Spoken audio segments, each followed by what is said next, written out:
We've already got memorials for our Indian, Pakistani and Bangladeshi World War II heroes. But yesterday, the Chancellor sparked controversy when he announced another one for Muslim soldiers. Speaking to GBNews earlier today, Jeremy Hunt defended his decision. I think it is important to recognise the contribution of 170,000 Muslims who died defending our freedoms. We have already, as a government, supported a memorial to Sikh soldiers who died. I think it shows what unites us. That was echoed by the chairman of the National Muslim War Memorial Trust, Mohammed Amin, who also spoke to GB News earlier today. This memorial will serve to remind British Muslims how their ancestors fought for the crown and the state that they have in this country, which was, in one sense, purchased by their ancestors' blood. And it will also inform non-Muslim Britons just what a contribution Muslims have made to the history of our country and defending it in its time of need. OK, I'm joined now by GB News star Nigel Farage. Nigel, well, the Chancellor thinks it's a good idea. Is it? No, identity politics has absolutely no place in the commemoration of our war dead. And this was all debated by men of greater vision, bigger brains, and more thought than Jeremy Hunt and Sajid Javid, frankly. Back in 1918, there was a huge national debate about this because initially we buried dead soldiers on the Western Front underneath Christian crosses. Then the debate came, do we have different crosses for officers? Do we have different memorials for those of the Sikh faith? And it was decided that actually what we should do is have equality in death. And that is where the Portland Stone headstone came from. And it doesn't matter whether you're a general, a private soldier, a Jew, a Muslim, a Christian, Victoria Cross winner, you all get exactly the same headstone, albeit different inscription, different engraving.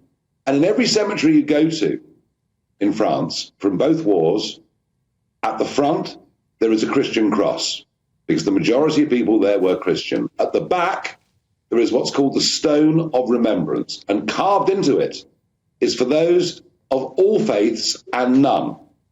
We thought about this over 100 years ago. We got it absolutely right. And now, because of what's happening in Britain today, Jeremy Hunt decides we'll throw that out. And think of the cenotaph, Patrick. The cenotaph is not there as a purely Christian memorial. It's there for those of all faiths and none. The homework was done on this. It was done properly. It was done well. We don't need a Conservative Chancellor messing with it. Well, £1 million is the cost of this. Have the Tories just spent £1 million on something that will give them absolutely no more votes? It'll get them no more votes at all. It is actually of itself divisive. The whole point about those two world wars and what's come since is contributions were made by people from all over the world, from the empire as it was then, the Commonwealth as we now know it, and we recognise, I mean, think how progressive we were. We were very, very progressive in 1918. We set the standard. Everybody should be treated absolutely equally, and that applies not just, frankly, to war memorials, but to everything in life. Let's start treating everybody equally. Yeah, well, the positioning of it in the budget as well. You know, this is a massive opportunity. The Conservatives need to do something big in a budget if they have any chance whatsoever at the next general election. And Jeremy Hunt opens up. His opening act was 1 minute. Camera zooms in on Sajid Javid, by the way. There you go. Well done, Saj. Fantastic. By the way, the bloke who, if he turned the first boat back, we wouldn't be in this flipping mess, but he didn't anyway. Then we go, all right, there we go. It's 1 million quid. Here's 1 million quid for a statue. Have they got the priorities straight here? What's going on? Well, let me tell you, I was up last night in Whitehaven in Cumbria. Michelle Dewberry and I were there doing a live show. A good-sized audience of very local people, so local that every time we mentioned the name Whitehaven, they all cheered, you know, and good for them, because they feel very ignored up there. That constituency had been Labour since 1931, since the Ramsay Mac election of that year. And it was, you know, one of the biggest red wall wins, really, was that seat. I detected in the room real anger over this particular issue, but more deeply, it was difficult to find anyone in the room who intended to vote Conservative. And they've lost it. They've lost it. They've got no sense of priorities, no courage, no principles. Yeah. And ultimately, what I came away with last night, a sense of being let down, but also a sense on economics and the budget that Labour would have done almost nothing different. Yeah, and that's the point, isn't it? And why not? Well, because it's the OBR, it's deep state stuff. But anyway, a spokesperson for the World War Muslim Memorial Trust said the memorial will provide a positive focus, emphasising shared sacrifices, a common history and values, and a programme of education for everyone in the UK, for Muslims and non-Muslims.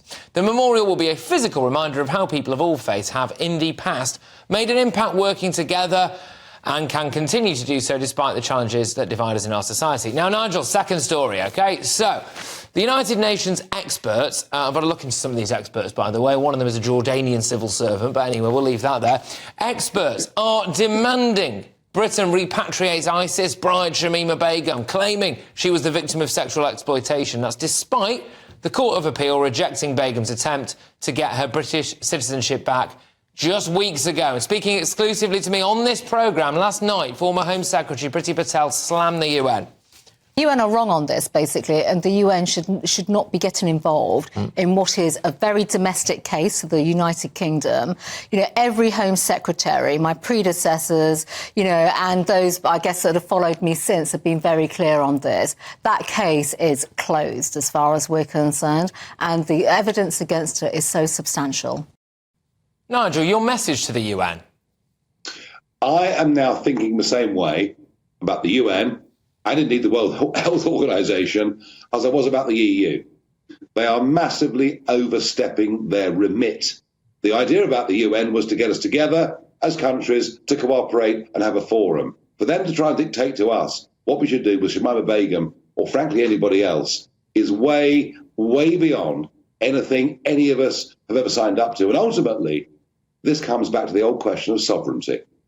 Are we a self-governing nation that makes our own laws, makes our own decisions, or do we accept diktats from the UN, the WHO, or anybody else? I really, really think that if a British government walked in on 2nd Avenue to the UN and said, guys, this has all gone wrong, let's go back to basics, let's start again, I think we'd be surprised how many countries around the world would support us. Yeah, no, indeed. And also, as well, people say we should respect the UN.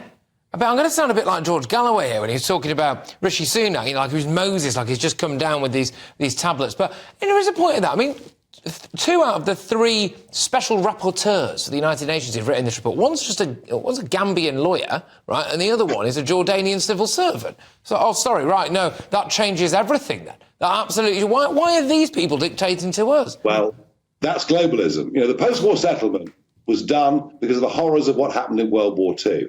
We set up these institutions really as sort of safety stopgaps to try and prevent anything like what emanated from Nazi Germany. But we're now 70 years on, and through overreach and through doing their best to prove to the world that they have a purpose, they've now strayed into areas that were never intended back in 1951. It's why the whole thing needs a complete, total reset. And as far as Begum's concerned, well, Priti Patel is right. We've been through an extensive process in this country. Case closed, go away. Mm-hmm. Yeah, absolutely. Nigel, thank you very, very much. As ever, the fantastic Nigel Farage there is on fire this evening, as indeed he is every single evening.